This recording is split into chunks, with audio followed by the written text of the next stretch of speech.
Once we have set a wash cycle, the washing machine follows a series of sequential steps, which I will leave for you in the description, that as they occur allow the entire program to run. If any of these steps cannot be completed, obviously the wash cycle is interrupted.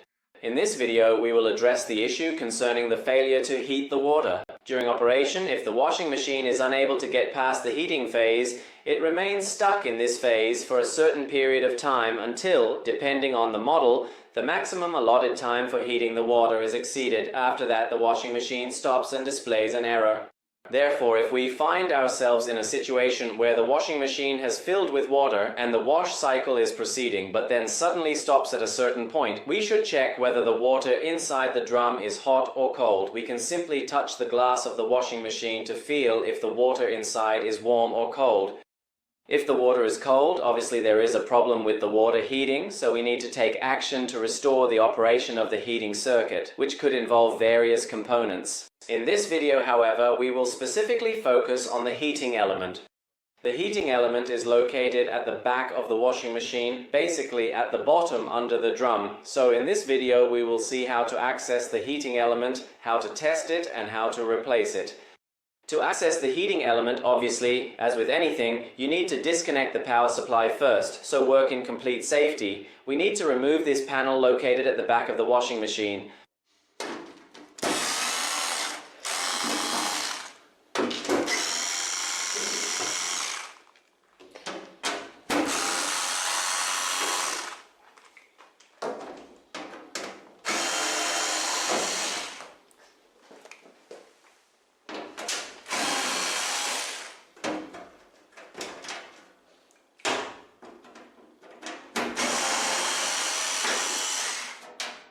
So once the panel is removed, we have access to the back of the washing machine and therefore to the heating element, which, as we mentioned earlier, is positioned at the bottom, right under the drum. Basically, it is inserted inside the drum itself, and from here the water inside is heated as the element operates. Now, before removing the heating element, we will first check whether the heating element is working. To do this, we will use a tester to check its continuity. To measure the resistance, we take a tester and turn it on, setting it to the ohm position, the lowest scale at 200. Normally, a heating element should have a value between 25 and 30 ohms, so to measure it, we will place the tester probes on the two fasten terminals of the element.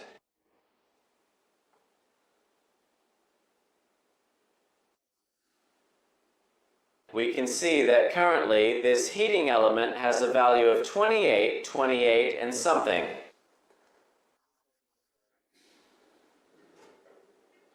We remove the two probes, okay?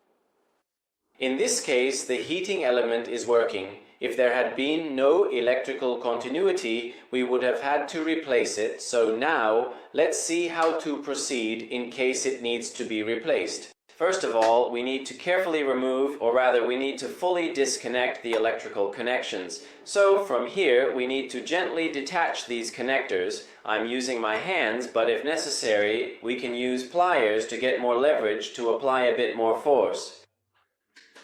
So we have now disconnected the electrical connections and the grounding wire, and at this point we proceed to disconnect this connector. This connector, as we will demonstrate later in our video, is actually connected to the electrical probe of the heating element.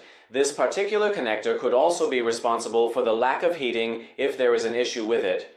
Now, let's carefully proceed to unscrew this nut, which is the component that secures the heating element inside the tank, ensuring it remains firmly in place during operation.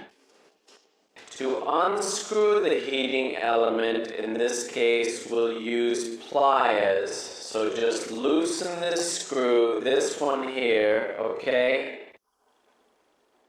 At this point, we need to try to pull the heating element outwards. It feels a bit stuck, so we need to persist for a moment, move it around a bit, and gently wiggle it to release it.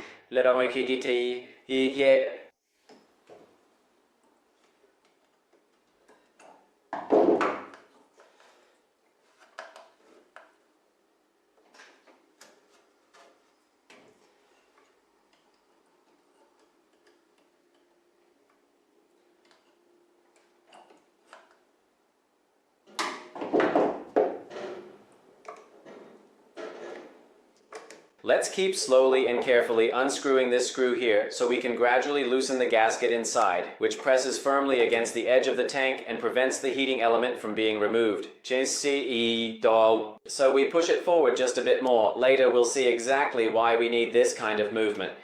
And then we try to gently pull out the heating element with our fingers, even though it's still quite firmly attached to the tank, making it a little difficult to remove at this stage.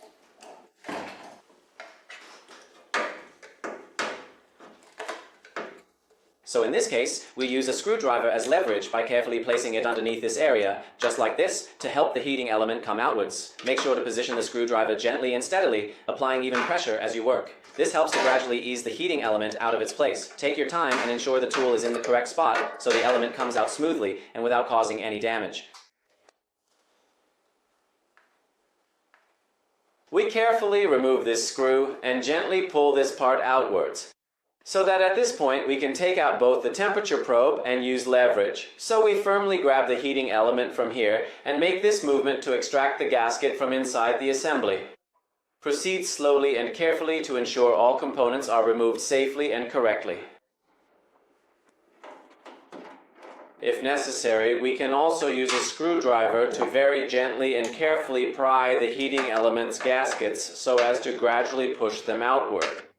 In any case, please be especially careful and attentive not to push it inward, otherwise it will become really difficult and complicated to remove.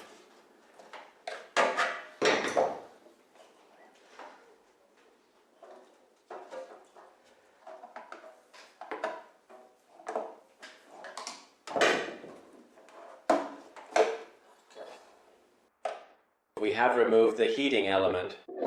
It is very important to perform this step, which involves adjusting this screw that secures the gasket, which in turn holds the heating element in place through this gasket. In fact, when it is carefully inserted into this part here, the screw is a bit loose, so the gasket can be properly fitted in.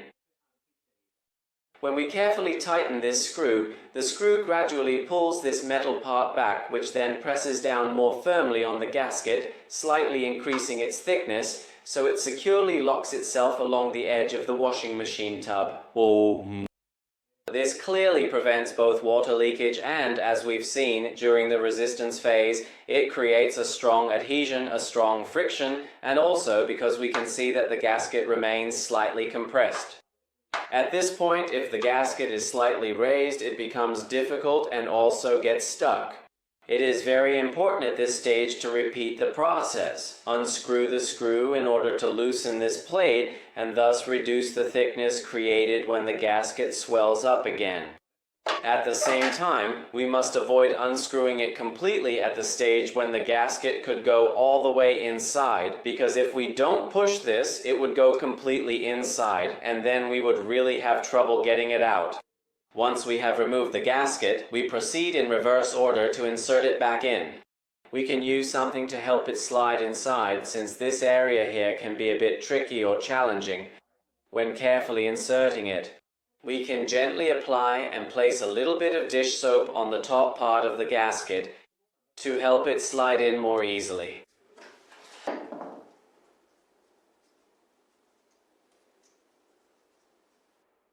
After carefully spreading dish soap on the top part, we gently insert the gasket, being careful not to slowly push it too far up like this. Otherwise, it might catch on the dye basket. Therefore, we need to carefully and gently insert it almost horizontally, like this, making sure not to press it against the dye basket. Once we have carefully inserted it, we need to perform a thorough check so we don't push it all the way in just yet. At this point, we insert the NTC probe, the purpose of which we will see later. Then we gently push the heating element inside, if needed, applying gentle pressure from one side and then the other. In this particular case, it has gone in smoothly, so we screw the bolt all the way down to allow, as we mentioned earlier, the gasket to expand slightly and thus fit tightly in its position, preventing water from leaking from this part of the tank. So we carefully tighten it all the way down, making sure it is secure, and while performing this operation, if we want, we can gently turn the drum a little bit to check and confirm that the drum actually moves independently from the heating element without any unwanted friction or resistance.